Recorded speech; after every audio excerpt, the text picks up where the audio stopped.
یہ سورہ نساء کا 16واں رکوع اور 5ویں پارے کا 13واں رکوع ہے۔ اللہ رب العالمین اپنے پیارے کلام میں ارشاد فرماتا ہے، اِنَّا أَنزَلْنَا إِلَيْكَ الْكِتَابَ بِالْحَقِّ، بے شک ہم نے آپ کی طرف کتاب کو، قرآن پاک کو حق کے ساتھ نازل فرمایا، لِتَحْكُمَ بَيْنَ النَّاسِ، تاکہ آپ لوگوں کے درمیان فیصلہ فرمائیں، بِمَا أَرَاكَ اللَّهُ، اس طرح فیصلہ فرمائیں جیسا اللہ نے آپ کو دکھایا۔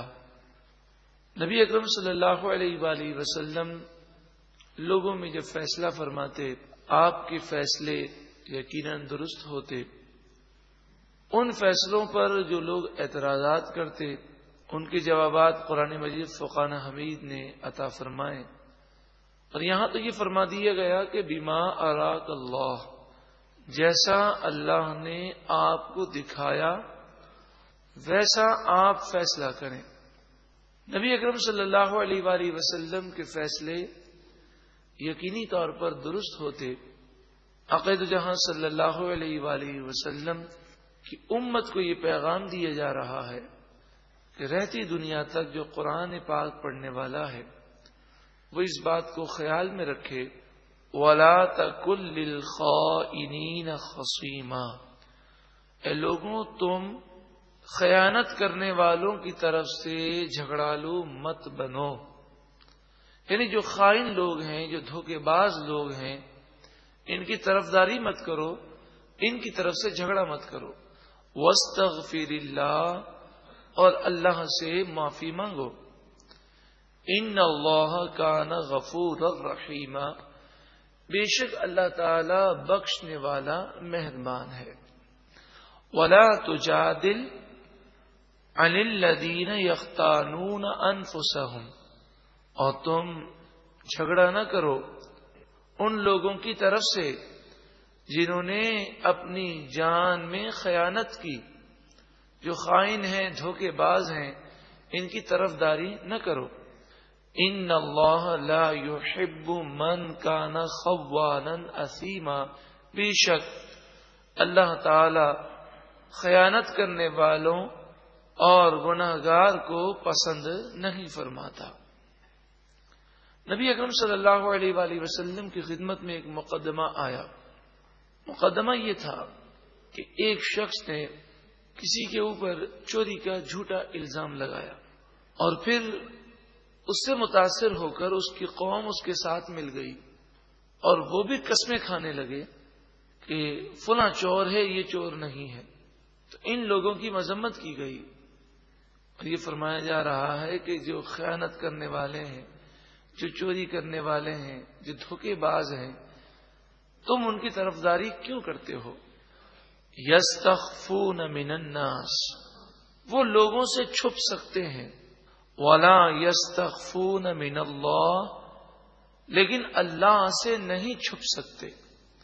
وہ ظاہر اور باطن کو جاننے والا ہے۔ وَهُوَ مَعَهُمْ، وہ اللہ ان کے ساتھ ہے، پھر بھی انہیں شرم نہیں آتی۔ اِذْ يُبَيِّتُونَ، اس وقت بھی ساتھ ہے جب رات کو وہ خفیہ مشورے کرتے ہیں، مَا لَا يَرْضَى مِنَ الْقَوْلِ، ایسی باتوں کے مشورے کرتے ہیں جن باتوں سے اللہ راضی نہیں ہوتا۔ عبرت ہے تمام مسلمانوں کے لیے، جب بھی گناہ کی باتیں کی جائیں، غیبت ہو، چغلی ہو، جھوٹ ہو، فراڈ ہو، چاہے دنیا نہ پکڑ سکے، اللہ تعالی دیکھ رہا ہے۔ وَكَانَ اللَّهُ بِمَا يَعْمَلُونَ مُحِيطًا، اور اللہ ان کے تمام کاموں کو گھیرے ہوئے ہے، ان کے تمام کاموں پر انہیں سزا دے گا۔ ہا انتم ہؤلاء، جن لوگوں نے جھوٹ کا ساتھ دیا اور جھوٹے شخص کی طرفداری میں جھوٹی قسمیں کھا لیں، ان کی مذمت کی جاتی ہے۔ ارشاد فرمایا جاتا ہے ہا انتم ہؤلاء جادلتم عنہم فی الحیات الدنیا، تم وہی لوگ ہو جو دنیا کی زندگی میں ان کے بارے میں جھگڑا کرتے ہو، ان کی طرفداری کرتے ہو۔ ذرا یہ تو بتاؤ کہ آج دنیا میں تم ان کی طرفداری کرتے ہو، فَمَن يُجَادِلُ اللَّهَ عَنْهُمْ يَوْمَ الْقِيَامَةِ، قیامت کے دن ان کی طرف سے اللہ سے کون جھگڑے گا؟ کس کی مجال ہے؟ کون طرفداری کرے گا؟ ام من یکون علیہم وکیلا، یا کون ان لوگوں کے لیے وکیل ہوگا، مددگار ہوگا کل بروز قیامت۔ تو جب دنیا کے اندر تم جھگڑا کرتے ہو، ان کی طرفداری کرتے ہو، اور تمہیں پتا ہے کہ کل بروز قیامت تم ان کی طرفداری نہ کر سکو گے، بلکہ اس طرفداری کی وجہ سے تمہیں بھی جہنم کی آگ میں جلنا ہوگا، لہذا ہمیشہ حق کا ساتھ دو، سچی بات کا ساتھ دو، چاہے اس میں اپنا نقصان ہو، چاہے اپنے رشتہ داروں کا نقصان ہو۔ یہ نہ دیکھو بلکہ یہ دیکھو کہ سچا کون ہے، حق پر کون ہے۔ وَمَن يَعْمَلْ سُوءًا، اور جو کوئی برائی کرے، او یظلم نفسہ، یا اپنی جان پر ظلم کرے، ثم یستغفر اللہ، پھر اللہ سے معافی مانگے، یجد اللہ غفورا رحیما، تو وہ اللہ کو بخشنے والا مہربان پائے گا۔ معنی یہ ہے کہ ٹھیک ہے لوگوں، تم نے یہ غلطی کر لی اور اس غلطی کی وجہ سے ایک جھوٹے کا ساتھ دے لیا، لیکن اب توبہ کر لو، معافی مانگ لو، اور ہمیشہ کے لیے سچی پکی توبہ کر کے اللہ کی طرف رجوع لاؤ۔ اللہ غفور رحیم ہے۔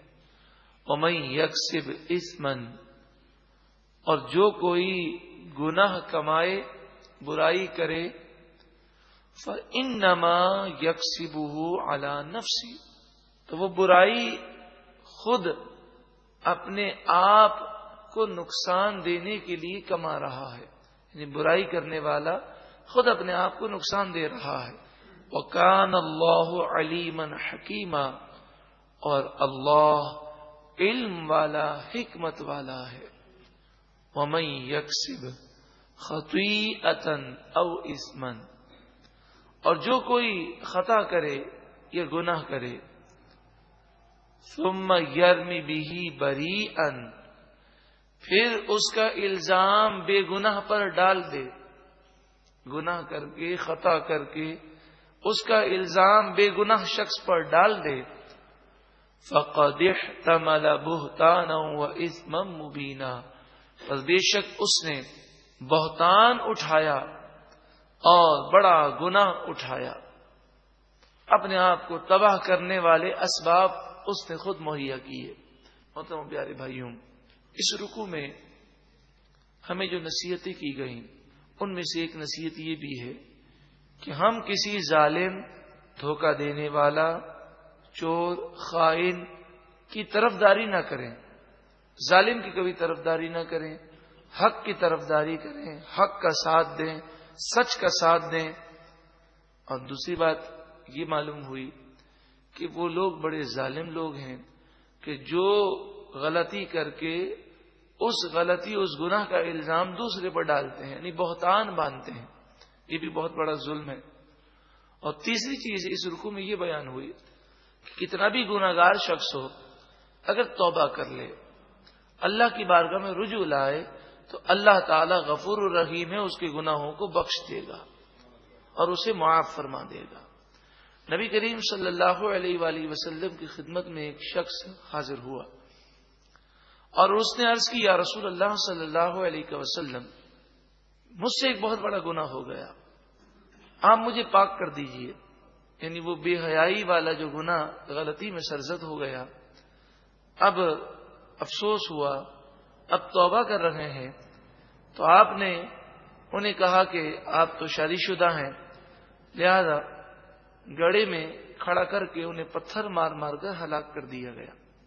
اس طرح انہیں پتھر مارا جا رہا تھا، تو کسی مسلمان کے کپڑے پر اس کا خون لگ گیا تو اس نے افسوس کا اظہار کیا اور کہا کہ ایک گندے شخص کا خون میرے جسم پر لگ گیا، میرے کپڑوں پر لگ گیا۔ نبی کریم صلی اللہ علیہ وآلہ وسلم اس اظہار پر سخت ناراض ہوئے۔ آپ نے فرمایا کہ اس نے گناہ تو کر لیا تھا لیکن سچی پکی توبہ کی، اور توبہ کرنے کے بعد میرے سامنے پیش ہو گیا کہ میں اس پر سزا قائم کر کے اس کے گناہ کو معاف کروا دوں، تو اس کی توبہ اس قدر مقبول ہوئی ہے کہ اگر اس کی توبہ روئے زمین پر تقسیم کی جائے تو سب کی مغفرت ہو جائے۔ تب دیکھیے بظاہر اتنا بڑا گناہ کرنے والا ہے، لیکن جب سچی پکی توبہ کی اور حاکم اسلام کے سامنے پیش ہوا کہ اس گناہ کی جو سزا ہے وہ سزا لینے کے لیے میں تیار ہوں، تو نبی کریم صلی اللہ علیہ وآلہ وسلم نے یہ فضیلت بیان فرمائی۔ اللہ تعالی ہمیں بھی گناہوں سے سچی پکی توبہ کرنے کی توفیق عطا فرمائے۔ ضمن ایک مسئلہ عرض کر دیتا ہوں۔ فی زمانہ پاکستان میں اسلامی حکومت نہیں ہے۔ اگر کوئی شخص ایسا گناہ کر لے جس پر حد قائم ہوتی ہے تو پھر فی زمانہ حاکم اسلام کے سامنے پیش ہو کر اظہار کرنے کی ضرورت نہیں ہے۔ ہمارے ملک کے قوانین انگریزوں کے بنائے ہوئے قوانین ہیں، لہذا اب صرف یہ ہے کہ وہ توبہ کرے۔ ہاں، جو مسلمانوں کے حقوق اس نے تلف کیے ان سے معافی مانگے، اور جو مال اگر چوری کی ہے تو وہ مال اسے واپس کر دے، تو مسلمانوں کے جو حقوق ہیں وہ ادا کر دے، مگر فی زمانہ اس کے لیے لازمی نہیں ہے کہ وہ حاکم اسلام کے سامنے پیش ہو کر یہ کہے کہ مجھے زنا کی سزا دی جائے۔ مثلا اگر ایسا کام کر لیا تو توبہ کرے گا، کیونکہ فی زمانہ سنسار کی سزا قانون میں اگر موجود ہے بھی تو اس پر عمل ہوتا نہیں ہے۔ یہ سورہ نساء کا 16واں رکوع اور 5ویں پارے کا 13واں رکوع ہے۔ اللہ رب العالمین اپنے پیارے کلام میں ارشاد فرماتا ہے، اِنَّا أَنزَلْنَا إِلَيْكَ الْكِتَابَ بِالْحَقِّ، بے شک ہم نے